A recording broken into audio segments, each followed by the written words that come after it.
Hello, today I would like to extremely quickly present you my progress of work with regard to the Motorola SI500 bodycam with shoulder mic.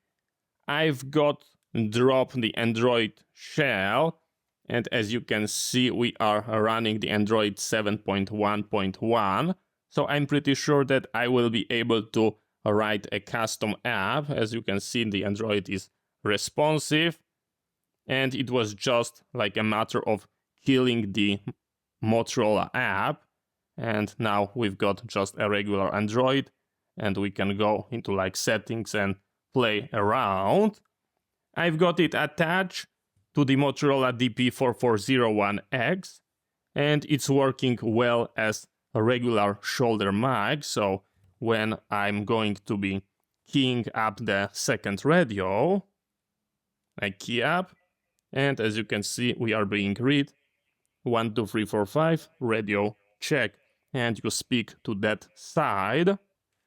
Of course, it's also working the other way around, so we can key up here 1, 2, 3, 4, 5, and we are being read here.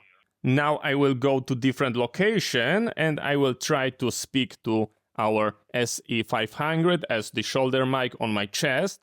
And we are going to compare it to just talking to the radio, and we are going to see how well does it perform.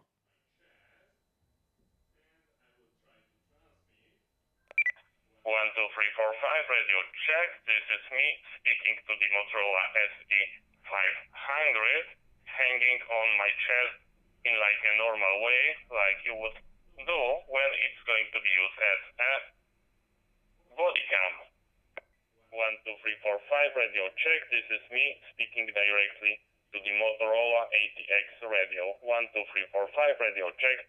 This is how I sound directly.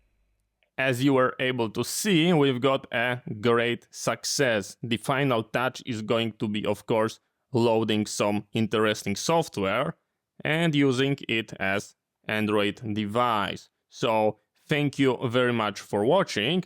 I hope you find it interesting. See you next time and bye bye.